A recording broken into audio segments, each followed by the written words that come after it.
आज जो है करंट के अंतर्गत कई सारे टॉपिकों की चर्चा करेंगे, लेकिन उसमें सबसे पहले आईपीएल 2024 की चर्चा कर लेते हैं। हमको पता है लड़का को बताना जरूरी ना है, लेकिन लड़की लोग के लिए जो है बताना जरूरी है। ठीक है, लड़की लोग के लिए बताना जरूरी है। कभी कताल जो है प्रश्न पूछा जाता है, तो आइए 5 मिनट में इस टॉपिक को निपटा देते हैं, 5 से 10 मिनट में। ठीक है, आइए समझिए। बहुत ज्यादा नहीं, लेकिन 8-10 महत्वपूर्ण फैक्ट जानिए जो कि आपके परीक्षा में पूछा जा सकता है। आईपीएल का full form Indian premier league होता है, और 2024 में जो आईपीएल हुआ है, यह आईपीएल का 17वां संस्करण था। 17वां संस्करण था। और आईपीएल के 17वें संस्करण में टोटल 10 टीम पार्टिसिपेट किया था।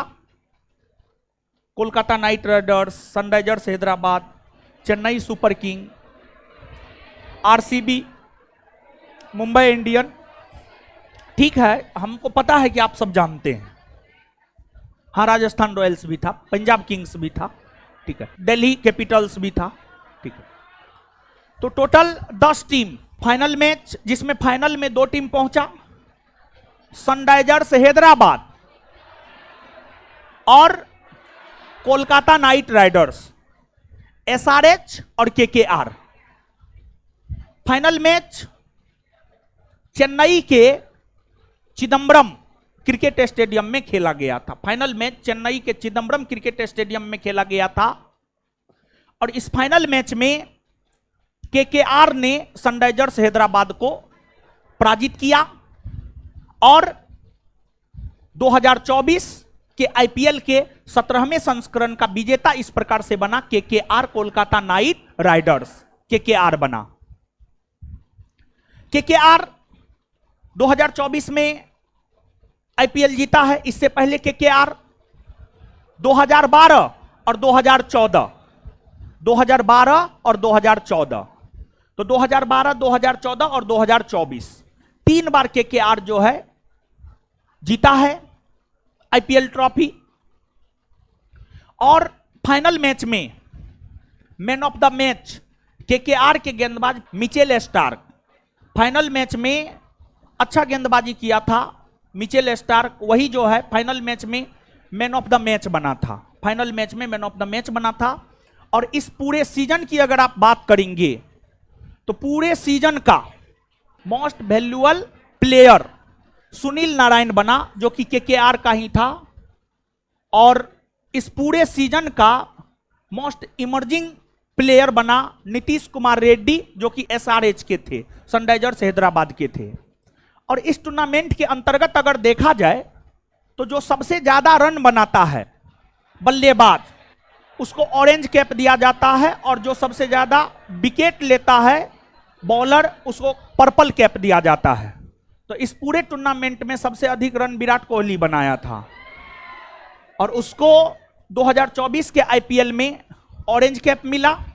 और सबसे ज्यादा विकेट लिया था पंजाब के तरफ से खेल रहा था, उसका नाम था हर्षल पटेल। हर्षल पटेल 24 विकेट लिया, और उन्हें पर्पल कैप मिला। उन्हें जो है आपको पर्पल कैप मिला। और आईपीएल के अंतर्गत विजेता टीम को ट्रॉफी तो दिया ही जाता है, ट्रॉफी के साथ साथ जो है इनाम के तौर पर 20 करोड़ रुपया भी दिया जाता है, और उपविजेता टीम को 12.5 करोड़ रुपया दिया जाता है। तो केकेआर को ट्रॉफी के साथ साथ जो है 20 करोड़ रुपया, और उपविजेता टीम एसआरएच को जो है 12.5 करोड़ रुपया जो है आपको दिया गया है।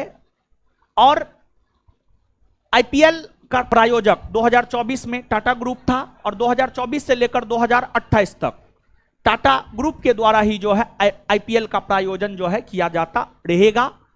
और केकेआर जो जीता है 2024 में, इस टीम के कप्तान श्रेयस अय्यर, और इसके मेंटोर थे आपको गौतम गंभीर। और जो आपको पैट कमिंग्स है, वो एसआरएच के कप्तान थे। सनराइजर्स हैदराबाद के कैप्टन थे आपको पैट कमिंग्स, जो कि ऑस्ट्रेलिया के खिलाड़ी हैं।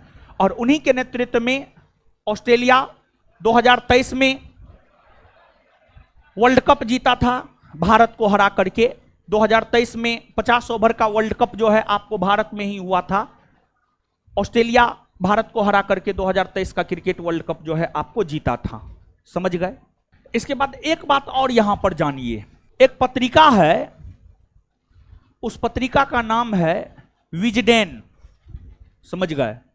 एक पत्रिका है, यहीं पर जान लीजिएगा ज्यादा बेटर होगा।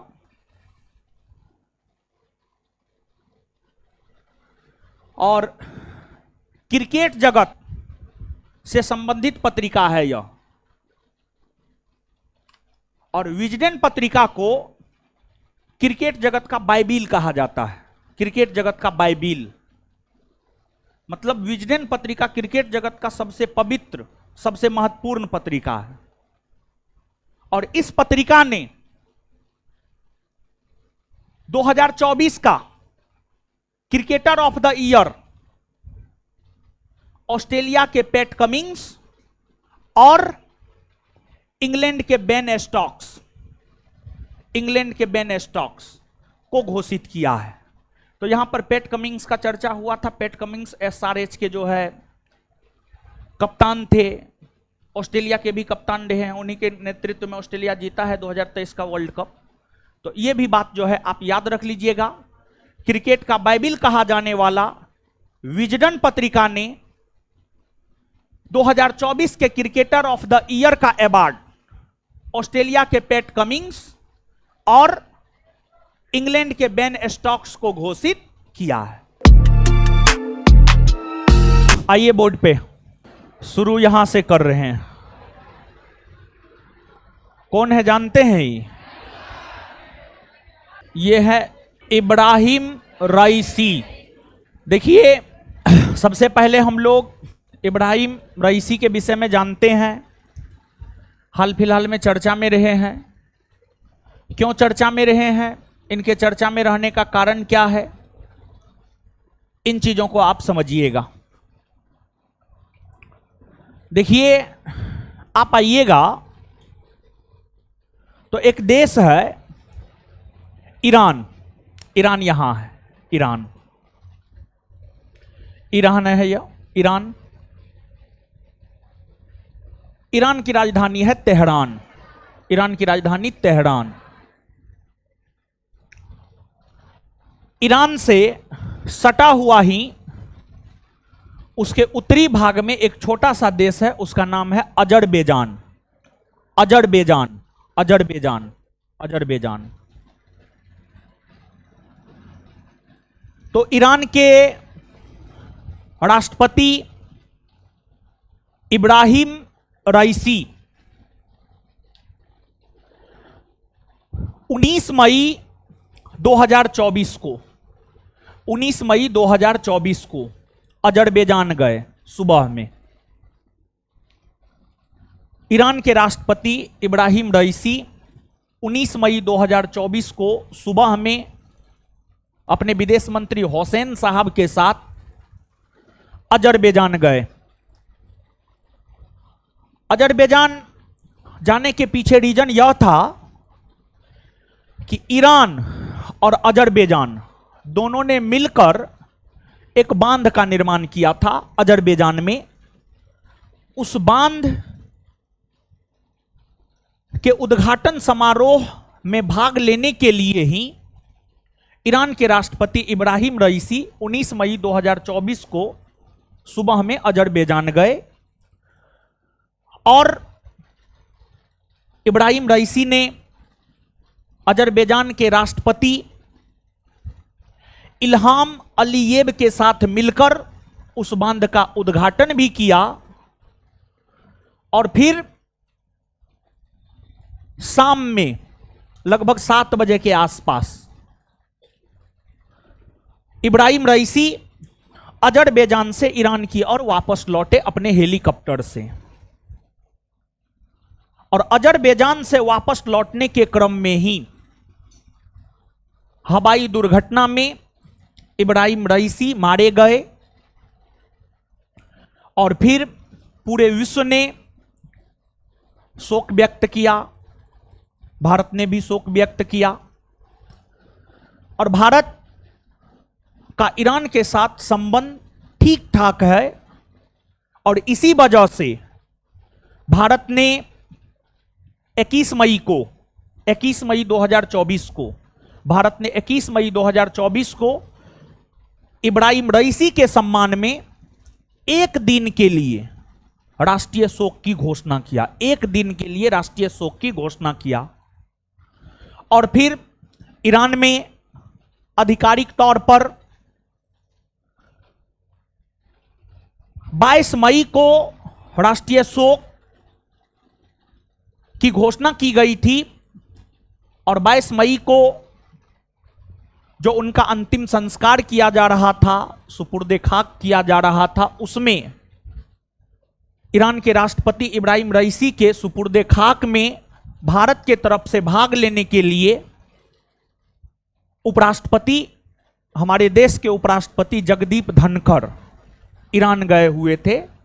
जैसे आप देखते होंगे कि आप ही के परिवार में अगर किसी का निधन होता है तो आप अपने सभी सगे संबंधी को आमंत्रित करते हैं, और फिर सब लोग आते हैं, तब जाकर के आपके घर में जिसका भी निधन हुआ है उसका अंतिम संस्कार करते हैं। तो विश्व के कई देशों के प्रतिनिधियों ने इब्राहिम रईसी के अंतिम संस्कार में भाग लिया। उसमें भारत के तरफ से भारत का प्रतिनिधित्व उपराष्ट्रपति जगदीप धनखड़ के द्वारा किया गया था। उपराष्ट्रपति जगदीप धनखड़ के द्वारा किया गया था, और ये इंटरनेशनल न्यूज बना था।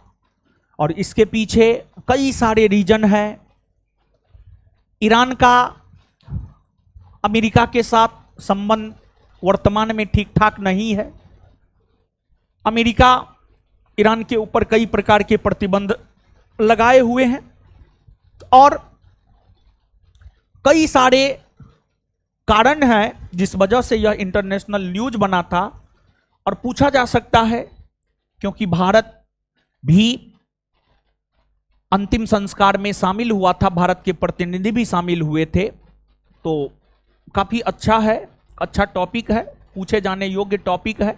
यह है आपको गोपीचंद थोटाकुरा। शांत रहिए। देखिए, 19 मई को इब्राहिम रईसी मारे गए, और 19 मई 2024 को ही एक और घटना घटित हुई है जिसका संबंध गोपीचंद थोटाकुरा से है। गोपीचंद थोटाकुरा भारत के हैं और दक्षिण भारत से बिलोंग करते हैं। संभवतः आंध्र प्रदेश राज्य में इनका जन्म हुआ था। इन्होंने या ये पहले भारतीय अंतरिक्ष पर्यटक बने, यानी अंतरिक्ष का भ्रमण करने वाला एज ए पर्यटक, यानी जैसे पर्यटक किसको कहा जाता है? जो घूमने वाला होता है। जैसे आप नेपाल घूमने जाते हैं तो आप पर्यटक हो गए, नेपाल के लोगों के लिए, नेपाल के लिए पर्यटक हो गए। आप आगरा का ताजमहल घूमने जाते हैं तो वहां के लोगों के लिए आप पर्यटक हो गए। तो गोपीचंद थोटाकुरा प्रथम भारतीय अंतरिक्ष पर्यटक हुए। ऐसे गोपीचंद थोटाकुरा द्वितीय भारतीय हुए जो अंतरिक्ष गए हैं। इनसे पहले अंतरिक्ष की यात्रा पर जाने वाले प्रथम भारतीय राकेश शर्मा है, जो 1984 में अंतरिक्ष की यात्रा किए, और उनके बाद ये द्वितीय भारतीय है जो अंतरिक्ष गए, लेकिन एज ए पर्यटक ये प्रथम भारतीय है जो अंतरिक्ष की यात्रा किए। ऐसे सुनीता विलियम्स, कल्पना चावला, इन लोगों ने भी अंतरिक्ष की यात्रा की है, लेकिन ये लोग अमेरिकी नागरिक के तौर पर अंतरिक्ष की यात्रा की है, और ऐसे ये लोग भारतीय मूल के थे, भारतीय मूल के थे। पर्सन ऑफ इंडियन ओरिजिन की श्रेणी में कल्पना चावला और सुनीता विलियम्स सब आती है। लेकिन अगर बात की जाए राकेश शर्मा, तो वो भारतीय मूल के नहीं है, बल्कि मूल तौर पर भारतीय हैं, भारतीय नागरिक थे। और गोपीचंद थोटाकुड़ा की भी अगर हम लोग बात करें तो ये मूल तौर पर भारतीय हैं। और एक है अमेजॉन, अमेजॉन के संस्थापक है जेफ बेजोस। जेफ बेजोस की ही कंपनी है blue origin, blue origin. Jeff Bezos की कंपनी ब्लू ओरिजिन ने एक नया मिशन शुरू किया NS-25 नाम से, NS-25 mission, New Shepard 25 mission. और इस मिशन के तहत ही कुल 6 लोग अंतरिक्ष का भ्रमण करने को लेकर गए हुए थे। और कुल 6 लोग जो अंतरिक्ष का भ्रमण करने को लेकर के गए हुए थे, उसमें एक भारतीय भी थे, उनका नाम है आपको गोपीचंद थोटाकुड़ा। इसके बाद ये है आपको लॉरेंस वोंग। लॉरेंस वोंग ये कौन है समझिएगा, सिंगापुर। अगर आप मानचित्र पर आइएगा, यहां पर एक छोटा सा देश मिलेगा आपको सिंगापुर, इस एरिया में यहां पर छोटा सा देश एक सिंगापुर मिलेगा। सिंगापुर के ही नए प्रधानमंत्री बने हैं, सिंगापुर के नए प्रधानमंत्री बने हैं लॉरेंस वोंग। इन्होंने ली सिन लूंग का स्थान लिया है और मई 2024 में ये सिंगापुर के प्रधानमंत्री बने हैं। मई 2024 में ये सिंगापुर के प्रधानमंत्री बने हैं और इन्हें प्रधानमंत्री के पद की शपथ वहां के राष्ट्रपति थर्मन सनरत्नम, सनरत्नम, हाँ थर्मन सनरत्नम, सनरत्नम। तो सिंगापुर के राष्ट्रपति आपको थर्मन सनरत्नम है। इन्होंने ही लॉरेंस वोंग को सिंगापुर के नए प्रधानमंत्री के रूप में शपथ मई 2024 में दिलाया है। ये जो है सिंगापुर के नए प्रधानमंत्री बने हैं। कौन है जानते हैं? बहुत बड़ा हस्ती है, कपिल सिब्बल।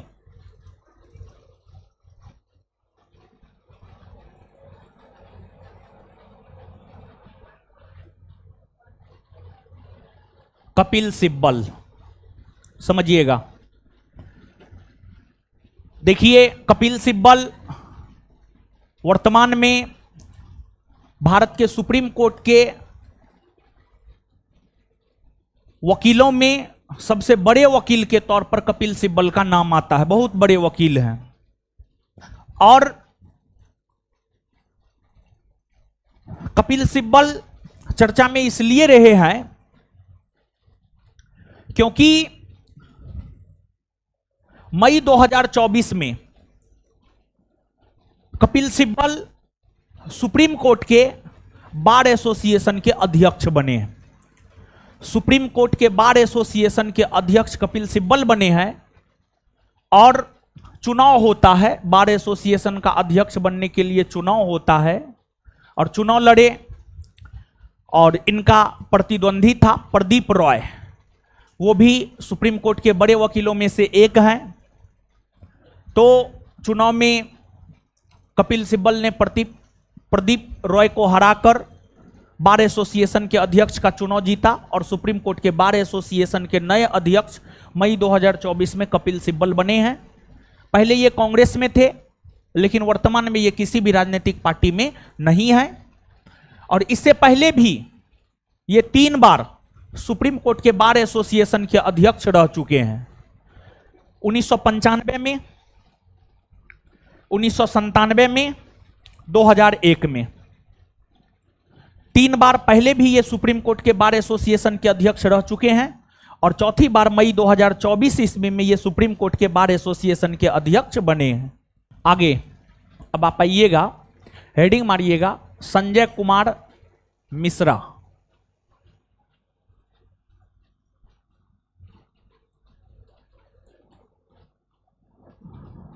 संजय कुमार मिश्रा।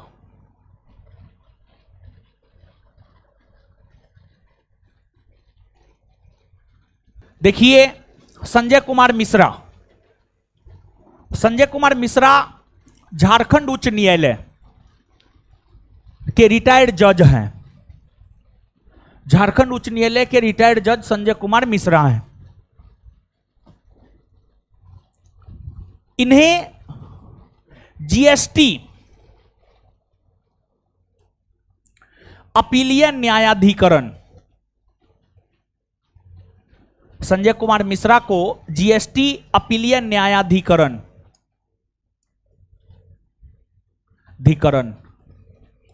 का पहला अध्यक्ष बनाया गया है। देखिए जो जीएसटी अपीलीय न्यायाधिकरण नामक संगठन है, जीएसटी आप सब लोग निश्चित तौर पर जानते होंगे, गुड्स एंड सर्विस टैक्स, वस्तु एवं सेवा कर, यह एक प्रकार का अप्रत्यक्ष कर है। यह एक प्रकार का अप्रत्यक्ष कर है। देश में जीएसटी कुछ वर्ष पहले लागू हुआ है, पहले जीएसटी था नहीं। और जीएसटी, भारत में जो जीएसटी है काफी जटिल है। आप तो ऊपर ऊपर से जीएसटी को जानते हैं, लेकिन जो भारत में जीएसटी की प्रक्रिया है काफी जटिल है। छोटे व्यापारी इसमें उलझ कर रह जाते हैं। तो जीएसटी को लेकर जो तमाम प्रकार की समस्याएं उत्पन्न हो रही है, उन समस्याओं के समाधान हेतु, जीएसटी को लेकर जो तमाम प्रकार की समस्याएं उत्पन्न हो रही है, उन समस्याओं के समाधान हेतु जीएसटी अपीलीय न्यायाधिकरण नामक संस्था अस्तित्व में आई है। और जो जीएसटी अपीलीय न्यायाधिकरण नामक संस्था अस्तित्व में आई है, इस संस्था का पहला अध्यक्ष, जीएसटी अपीलीय न्यायाधिकरण नामक संस्था का पहला अध्यक्ष संजय कुमार मिश्रा को बनाया गया है, जो कि झारखंड उच्च न्यायालय के रिटायर्ड जज हैं। संजय कुमार मिश्रा को जीएसटी अपीलीय न्यायाधिकरण का अध्यक्ष बनाया जाए, इस बात की सिफारिश भारत के सुप्रीम कोर्ट के मुख्य न्यायाधीश ने किया। भारत के सुप्रीम कोर्ट के मुख्य न्यायाधीश डीवाई चंद्रचूड़ ने इस बात की सिफारिश किया कि संजय कुमार मिश्रा को जीएसटी अपीलीय न्यायाधिकरण का प्रथम अध्यक्ष बनाया जाए। और फिर जीएसटी एक कर है, वित्तीय मामला से संबंधित है। तो देश की वित्त मंत्री श्रीमती निर्मला सीतारमण ने, देश की वित्त मंत्री श्रीमती निर्मला सीतारमण ने मई 2024 ईस्वी में संजय कुमार मिश्रा को जीएसटी अपीलीय न्यायाधिकरण के प्रथम अध्यक्ष के तौर पर नियुक्त करने का काम की है। क्लियर है ये बात? हेडिंग मारिएगा डॉक्टर समीर वी कामत, समझिएगा, आइएगा बोर्ड पे। देखिए एक संगठन है डीआरडीओ,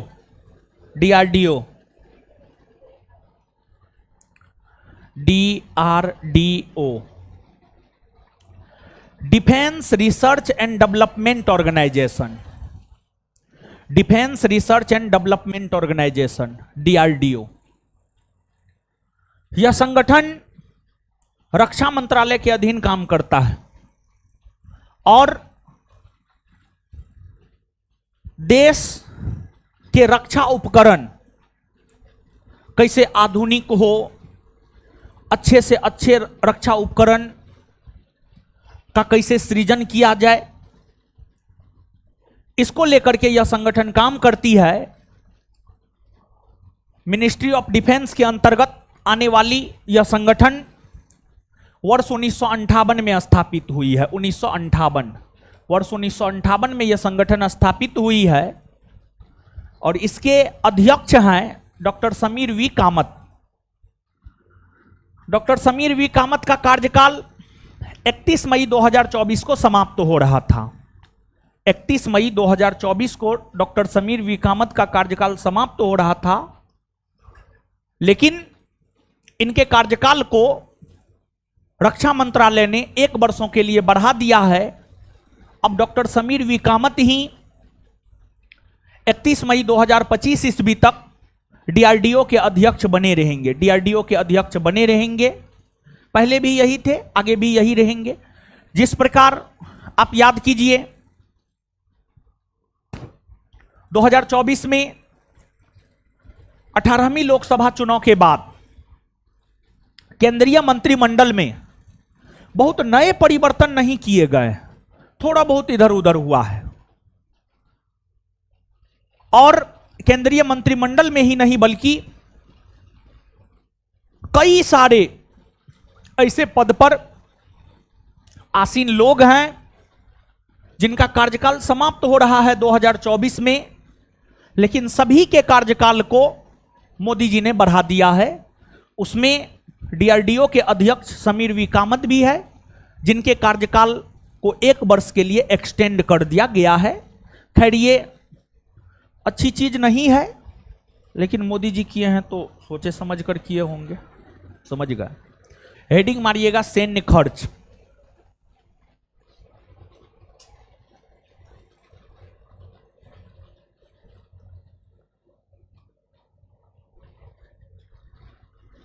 सैन्य खर्च यानी सेना के ऊपर होने वाला खर्च। एक संगठन है, उसका नाम है सिप्री, SIPRI, सिप्री। सिप्री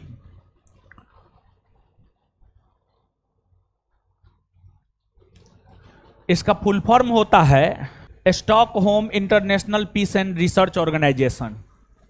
देखिए ये संगठन जो है ना, प्रत्येक वर्ष एक रिपोर्ट जारी करती है और अपने रिपोर्ट में यह संगठन यह बतलाती है कि कौन सा देश अपनी सेना पर सबसे ज्यादा खर्च करता है, कौन सा देश हथियार का सबसे बड़ा निर्यातक है और कौन सा देश हथियार का सबसे बड़ा आयातक है।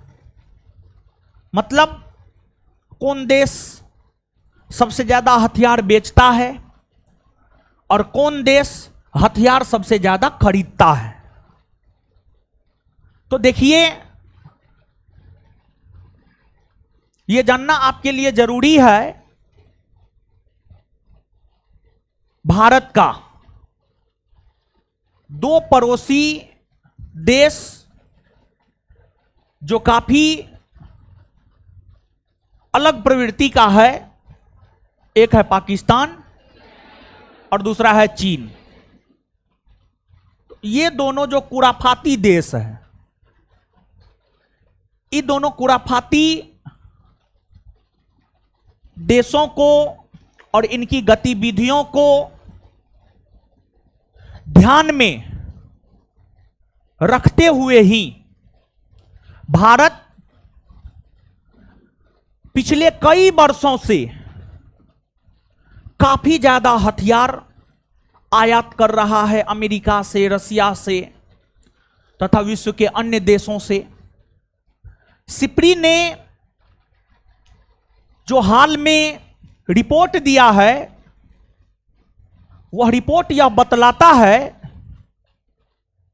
कि पिछले 5 वर्षों में, 1 वर्ष नहीं, पिछले 5 वर्ष लगभग आप मान करके चलिए 2019 से लेकर 24, पिछले 5 वर्षों में अगर देखा जाए तो पूरे विश्व में भारत विश्व का सबसे बड़ा हथियार आयातक देश है। पिछले 5 वर्षों में अगर देखा जाए तो भारत विश्व का सबसे बड़ा हथियार आयातक देश है। मतलब सबसे ज्यादा हथियार पिछले 5 वर्षों में भारत ही खरीदा है। पिछले 5 वर्षों में सबसे ज्यादा हथियार भारत ही खरीदा है। अब आप इस बात को अपने पर लेकर देखिए।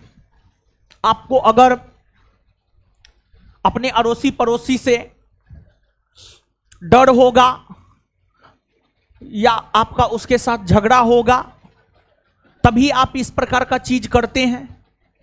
तो निश्चित तौर पर भारत का जो दो पड़ोसी है, ऐसे तो पड़ोसी बहुत सारे हैं, लेकिन जो दो प्रमुख खुराफातिक पड़ोसी है, पाकिस्तान और चीन, इन दोनों को ध्यान में रखते हुए ही भारत लगातार हथियार आयात कर रहा है। और देखिए, कुछ देशों का कोई भरोसा नहीं है, उसमें एक है चीन, कब क्या करेगा कहना मुश्किल है। दूसरा है अमेरिका, कब क्या करेगा कहना मुश्किल है। ये सब ऐसे देश हैं जिनके चाल चरित्र को आप नहीं समझ पाएंगे, कब वो बाएं हैं कब दाएं हो जाएंगे आपको पता नहीं चलेगा। तो ठीक है, भारत की जो विदेश नीति है, अनुच्छेद 51 भारत की विदेश नीति को परिभाषित करता है। विश्व शांति भारत की विदेश नीति के केंद्र बिंदु में है।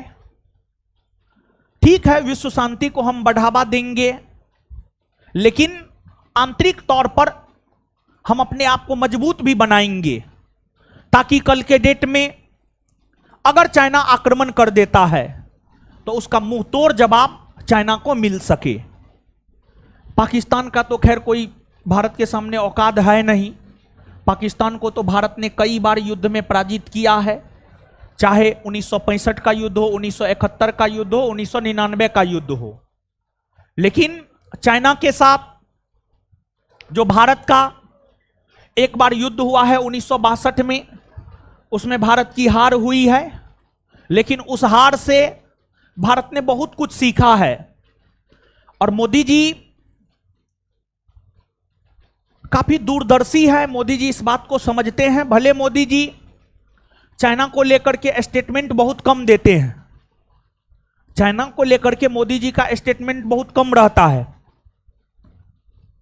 लेकिन ऐसा नहीं है कि अगर चीन आक्रमण कर देगा तो हमारी भारत सरकार, हमारी मोदी सरकार हाथ पे हाथ धर करके बैठी रहेगी। नहीं, हमारी मोदी सरकार मुंह तोड़ जवाब चीन को देगी।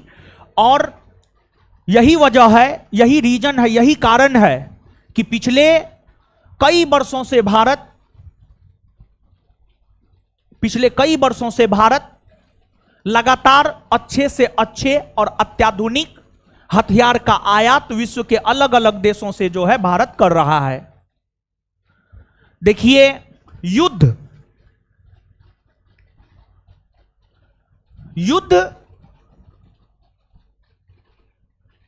कोई अच्छा चीज नहीं है। जैसे आप ही लोग क्लास में आपस में झगड़ते हैं, मारपीट करते हैं, ये एकदम अच्छा चीज नहीं है। सॉल्यूशन जब भी होगा वार्ता से होगा, बात करके सॉल्यूशन होगा। युद्ध से